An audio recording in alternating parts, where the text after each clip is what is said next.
अस्सलाम वालेकुम। आ गया है आपका गैस फिजिक्स 10 क्लास। लो भाई, आपको हो गया है इंतहाई फायदा। वो कैसे? भाई देखो, दो किस्म के लोग हैं। एक तो वो जो तैयारी करके बैठे हैं, कुछ ना कुछ 60 70 80% या काफ़ी अच्छे बच्चे हैं, वो देखने आए हैं कि हमारी तैयारी कैसी है। तो ये आपको बताएगा गैस कि आपकी तैयारी कैसी है, कितने क्वेश्चंस आपके हो गए हैं और कितने क्वेश्चंस आपके रह गए हैं।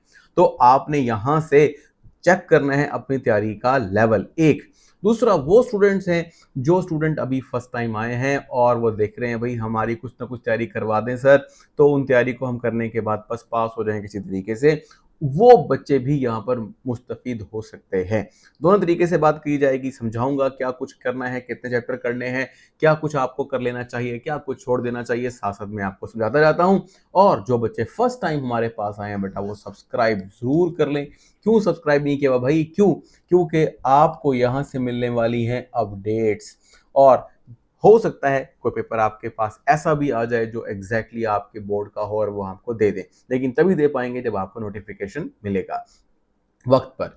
तो भाई देखो, सबसे पहले तो आप ये सीखो कि ये जो हमारे पास 10th क्लास है, ठीक है, तो 10th क्लास के लिए जो बोर्ड की तरफ से, यानी कि समझ लें जो पैटर्न है वो ये है कि 75% उनका नॉलेज बेस होगा और 25% एनालिटिकल या एप्लीकेशन, या सीधी तरीके से बात करो, जो आपने रट्टा मारा हुआ है, जो आपने याद कर किया हुआ है, वो नॉलेज बेस्ड है। और जो उस याद करने की बिना पर जो समझ के हिसाब से आपके सवाल हैं, या कह लो कि जो कॉन्सेप्चुअल जिसे आप कहते हो, या थोड़ा सा हट कर कहते हो, थोड़ा डिफिकल्ट कहते हो, वो सिर्फ 25% है। तो आपको घबराने की इसमें कोई बात नहीं है। आप इंशाल्लाह जब करोगे दोनों सवाल आपको एक जैसे दिखेंगे, इंशाल्लाह आप कर लोगे।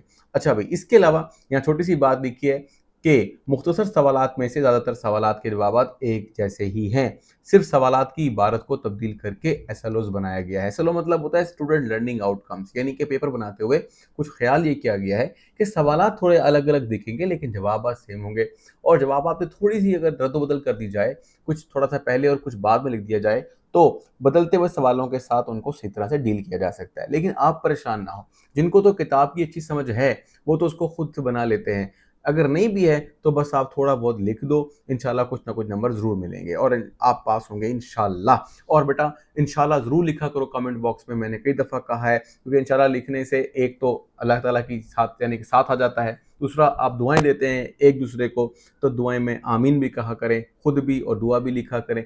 हो सकता है किसी की दुआ आपको लग जाए और आपके बेहतरीन नंबर भी आ जाएं, आप पास हो जाएं इंशाल्लाह। देखो भाई, सबसे पहले हम बात करेंगे मोस्ट इंपॉर्टेंट शॉर्ट क्वेश्चंस की। चैप्टर नंबर 10 पर आ जाएं। चैप्टर नंबर 10 में जो आपके पास है वो कुछ यूं है कि 3 शॉर्ट क्वेश्चंस आपको करने हैं यहाँ पर। तो 3 शॉर्ट क्वेश्चन आपको करने हैं, उनके अंदर उनके हिसाब से देखो ये हैं आसान आसान सवाल। अब जो बच्चे तैयारी कर चुके हैं उनके लिए बहुत आसान सवाल है, but is wave motion.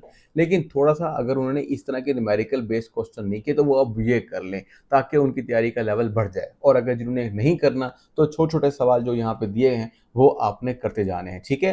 What define spring constant and give its units and what is resting force, अब समझ गए होंगे। कुछ क्वेश्चन थोड़े से बड़े हैं, कुछ क्वेश्चन थोड़े डिफाइन टाइप हैं। तो जो डिफाइन टाइप है, डेफिनेशन टाइप है, वो आपने कर लेने हैं। जो बच्चे बिल्कुल नहीं ज़्यादा कर सके, या बीमार हो गए, देर से पढ़ना शुरू किया, या उन्होंने सीरियस नहीं लिया, तो अब वो थोड़ा बहुत सीरियस लेना चाहते हैं, तो छोटे छोटे से सवाल जो हैं वो लाजमी तौर पर कर लें।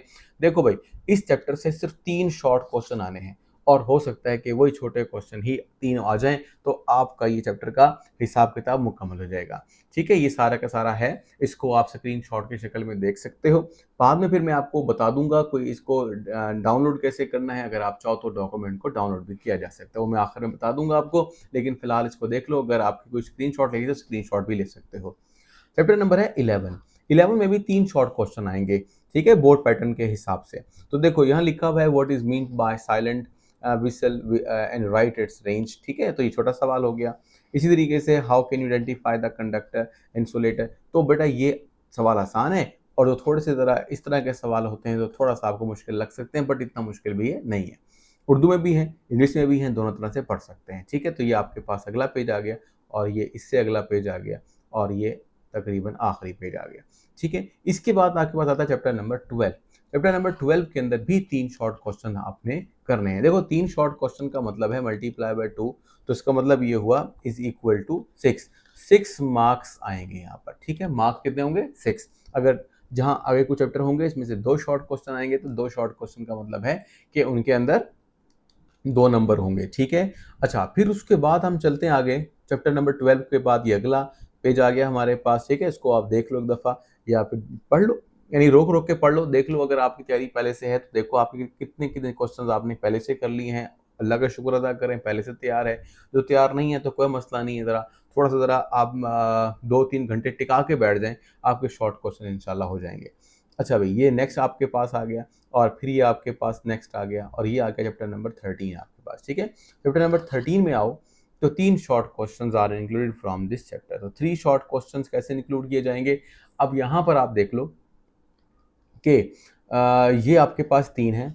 अब फिर वही बात करूँगा कि जैसे ये लिखा हुआ है, what is mean by silent whistle, ठीक है, या फिर डिफाइन इलेक्ट्रोस्कोप।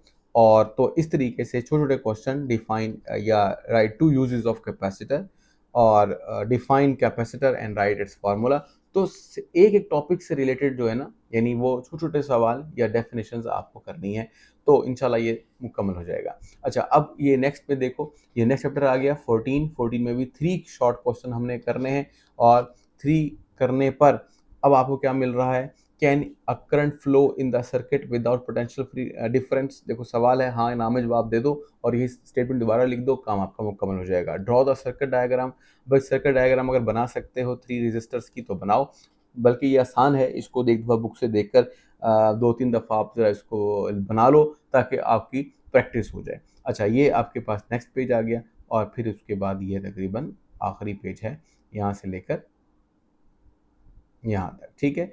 उसके बाद अब चलो अगले चैप्टर पर, चैप्टर नंबर 15 से भी 3 शॉर्ट क्वेश्चन आएंगे और इन तीनों शॉर्ट क्वेश्चन में से जो आसान क्वेश्चन हैं, जो बच्चे अभी फर्स्ट टाइम पढ़ने की कोशिश कर रहे हैं वो छोटे छोटे क्वेश्चन कर लेंगे और तकरीबन सारे यहाँ पर आसान सवाल होंगे इस चैप्टर के अंदर, ठीक है। तो उम्मीद है कि समझ में आ जाएगी। तो ये आपके पास बेटा पहला पेज हो गया, समझ लो, और ये आपके पास इस तरह से दूसरा पेज हो गया और ये तीसरा, ठीक है। तो ये मुकम्मल हो गया। अब है जी क्वेश्चन नंबर चैप्टर नंबर 16 के। अब यहाँ पर 2 क्वेश्चन आएंगे। 2 क्वेश्चन का मतलब है कि 4 मार्क्स का आपका यहाँ पर बनेगा। अच्छा, फिर उसके बाद आता है diagram, draw a diagram of the virtual image found in the plane mirrors. देखो बड़ा आसान सा सवाल है, अगर ये डायग्राम बनाना सीख जाएं तो इजीली डायग्राम के साथ चल सकते हैं। ये पहला पेज आपके पास आ गया, फिर उसके बाद ये दूसरा पेज आ गया बेटा जी, ठीक है। यहाँ पर देख लें कोई सवाल आपके पास, देखो बड़ा आसान है। डिफाइन इलेक्ट्रॉनिक्स, भाई क्या मसला है? What are 2 components of CRO, दो दो लाइनों के सवाल हैं। How digital electronic devices work. देखो जो बच्चे हैं फुल नंबर लेने वाले, यानी जो बच्चे पहले से याद कर चुके हैं, उन्हें चाहिए कि ना हर डेफिनेशन के साथ कुछ एग्जाम्पल मिक्स कर दें या कुछ इजाफी लिख दें थोड़ा सा, जो क्वेश्चन को बड़ा कर दे। मतलब कम से कम 4 छोटे जुमले या 2 बड़े जुमले लाजमी तौर पर इंक्लूड होने चाहिए 2 नंबर के सवाल को जस्टिफाई करने के लिए। अच्छा, फिर उसके बाद बेटा अगला चलें और ये आपके पास क्या हो गया? शॉर्ट क्वेश्चन का आखिरी हिस्सा हो गया। फिर नेक्स्ट है चैप्टर नंबर 17। चैप्टर नंबर 17 में भी ऐसा है कि 2 शॉर्ट क्वेश्चन आएंगे, यानी 4 मार्क्स आपके यहाँ से बन जाएंगे। और फिर उसके बाद देखो ये पहला पेज आ गया और फिर उसके बाद ये दूसरा पेज, इसको देख लो। वो देखो कितना आसान सा है। What is meant by the internet, ठीक है। What is meant by the word processing, what is fax machine. तो अगर आपके दिमाग में इनके पिक्चर्स हैं तो उनके हिसाब से भी आप इन्हें लिख सकते हो। लो भी खत्म हो गया।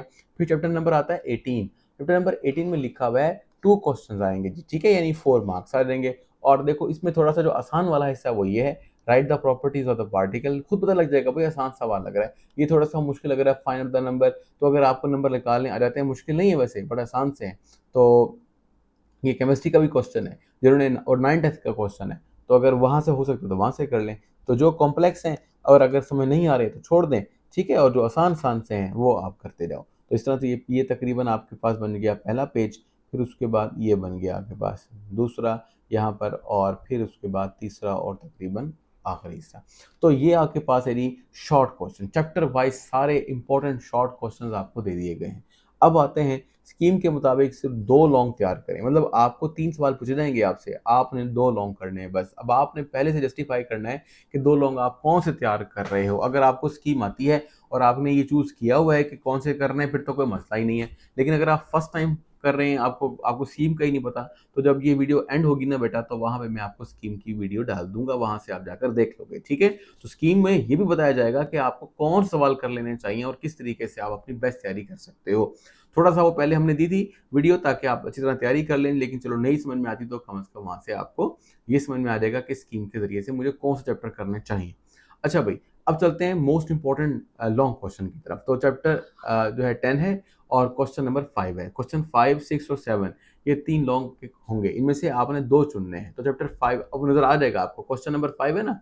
तो चैप्टर नंबर 10 इसके अंदर मौजूद है। अब 10 में क्या करना है हमने? 10 में ये आपके पास सारे के सारे अब लॉन्ग क्वेश्चन हैं, ठीक है? इस लॉन्ग क्वेश्चन में से भी जो आपको आसान लगता है, वो आप इज़िली कर लो, याद कर लो। लेकिन अगर आप अच्छे बच्चे हैं, तो आपको चाहिए कि आपको सारे क्वेश्चंस आने चाहिए। जो आप पेयर कर रहे हो या जो आप चूज़ कर रहे हो क्वेश्चन, उनमें से कुछ छोड़ना नहीं है, कोशिश करनी है मुकम्मल तौर पे याद हो। इसलिए आपको मैक्सिमम लॉन्ग क्वेश्चन यहाँ पर दिए गए हैं, ताकि कोई क्वेश्चन रह ना जाए। सारे बोर्ड में कोई ना कोई क्वेश्चन लाज़मी तौर पर इसमें से आ जाएगा। जैसे यहाँ पे लिखा हुआ है, क्या कहते हैं, सिंपल हार्मोनिक मोशन क्या है? उर्दू में भी लिखा हुआ है उर्दू और इंग्लिश में भी लिखा हुआ है। अब आते हैं चैप्टर नंबर 12। चैप्टर नंबर 12 के लॉन्ग क्वेश्चन, चैप्टर नंबर 12 के लॉन्ग क्वेश्चन 1, 2, 3, 4, 5, 6, 7, 8, ठीक है? तो ये आपके पास दिए हुए हैं। इसके अलावा चैप्टर नंबर 16 के जो लॉन्ग क्वेश्चन है वो तकरीबन ये वाले हैं। ये आपके पास बकिया हिस्सा आ गया। फिर उसके बाद आप चले जाएँगे क्वेश्चन नंबर 6 पर। क्वेश्चन नंबर 6 के अंदर चैप्टर नंबर 11 है और 11 के अंदर ये आप मतलब तकरीबन ये 4 लॉन्ग क्वेश्चन है, ठीक है? फिर उसके बाद ये आपके पास एक लॉन्ग क्वेश्चन का हिस्सा आ गया, फिर खत्म हो गया। फिर चैप्टर नंबर आ गया 13 और 13 में भी आपके पास क्या है बेटा, लॉन्ग क्वेश्चन, थोड़े से लॉन्ग क्वेश्चन है, इसको इजीली कर पाओगे, कोई ऐसा मसला नहीं है। फिर 17 भी इसमें शामिल है, ठीक है? और 17 के अंदर फिर छोटी-छोटी सी इन्फॉर्मेशन है, what is the flow of information, explain it with a diagram, what are the 4 differences between the hard disk and the magnetic disk. इस तरह से आपने छोटे-छोटे क्वेश्चन है उनको मिलाकर लिख देना है। फिर उसके बाद चैप्टर नंबर आता है जी 7, क्वेश्चन नंबर 7 और चैप्टर नंबर 14। तो 7 के अंदर 14 शामिल है और उसमें छोटे-छोटे से क्वेश्चन, छोटे क्वेश्चन भी हैं, थोड़े बड़े भी हैं। अगर आप लोगों ने फर्स्ट टाइम करना है, तो बेटा वो लॉन्ग क्वेश्चन चुनें जो थोड़े छोटे ही होते हैं या उन्हें और छोटा कर लिया जाए, जितना आपसे तैयार हो जाए। उस यानी रेलेवेंट, अगर अगर आपके पास एक टॉपिक है, उसके रेलेवेंट 3 से 4 शॉर्ट क्वेश्चन हैं, तो आप 3 से 4 शॉर्ट क्वेश्चन खुद ही मिला के लिख दो। सवाल नहीं लिखने, बस जवाब लिख दो, तो वो टॉपिक काफ़ी हद तक कवर हो जाएगा और हो सकता है पूरे मार्क्स भी आ जाएँ उसके अंदर। अच्छा, फिर उसके बाद आएगा नेक्स्ट के अंदर बात आती है, ये आप खत्म हो गया आपके पास, चैप्टर नंबर 15 आ गया। 15 के अंदर से भी ये लॉन्ग क्वेश्चन है, ये आपको बड़े-बड़े नज़र आ रहे हैं, पर ये अगर हम थोड़ा इसको करीब करके लिखें तो ये थोड़े से ही हैं, ज़्यादा नहीं है। तो बहरहाल यहाँ से लेकर यहाँ तक आपसे देख लें, ये क्वेश्चन हो गए और फिर उसके बाद यहाँ से लेकर यहाँ तक देख लें, ठीक है जी? फिर उसके बाद क्वेश्चन नेक्स्ट है जी चैप्टर नंबर 18 से और 18 से ये आपके पास पहला पेज आ गया, ठीक है? 5-6 सवाल ये हैं और कुछ सवाल यानी 6, 7, 8 सवाल, बस खत्म। अब आते हैं जी most important and repeated numericals. Numerical कौन-कौन से रिपीट होते रहे हैं? ये जो आपने न्यूमेरिकल करने हैं, उसकी 2 तरह की, यानी जो एग्ज़ाम्पल में और जो एक्सरसाइज़ में है। तो एग्ज़ाम्पल में चैप्टर नंबर 10, 11, 12, 13, 14 और 18 से कौन-कौन सी एग्ज़ाम्पल आती रही हैं, सारी यहाँ पे दर्ज हो गई हैं, ठीक है बेटा? और उसके अलावा चैप्टर और जो एक्सरसाइज़ है आपके पास, वो एक्सरसाइज़ को देखो तो चैप्टर नंबर 10 से लेकर 15 जो भी दरमियान में आ रहे हैं, यानी न्यूमेरिकल बेस्ड क्वेश्चन या कह लो कि न्यूमेरिकल क्या कह लो चैप्टर से आने वाले हैं, वो चैप्टर्स और न्यूमेरिकल की जो नाम है वो यहाँ पर लिखे हुए हैं। तो एक दफ़ा देख लीजिएगा, जो बच्चे अच्छे हैं वो अपने हाथ से करके देखें, जब हाथ से करेंगे तो उनको बेहतर लगेगा इंशाल्लाह, ठीक है बेटा? और इंशाल्लाह ज़रूर लिखें, दोबारा इंशाल्लाह लिखें, वही इंशाल्लाह लिखने से आपको थोड़ा-सा एक एनर्जी मिलती है। अच्छा, और फिर मुझे मैंने कहा था कि लास्ट में मैं आपको बताऊँगा, तो 2-3 बातें आप सीखो लास्ट में। पहली बात तो मैं आपको ये बता रहा हूँ कि इस वीडियो से आपको ये मिल जाएगा कि स्कीम क्या है, ठीक है? और फिर दूसरी वीडियो जो आपके पास आएगी, इससे आप ये पता कर लोगे कि कौन-सी वो गलतियाँ हैं जो आप करते हो और करने के बाद क्या होता है, वो आप सही लिखते हो, सही लिखने के बावजूद भी आपकी गलती तस्वर होती है और आपका पूरा पेपर ज़ाया हो सकता है। और बेटा आपके पास एक लिंक होगा जो कि डिस्क्रिप्शन में मौजूद है, उसके ज़रिए से आप ये डॉक्यूमेंट डाउनलोड भी कर सकते हो, यानी वहाँ पे जाके पढ़ सकते हो, डाउनलोड कर सकते हो अगर आपको इसकी ज़रूरत है। तो तब तक के लिए अल्लाह हाफ़िज़, दुआ में याद रखिएगा। इंशाल्लाह मिलते हैं नेक्स्ट डिस्कशन में, पेपर में मिलते हैं इंशाल्लाह।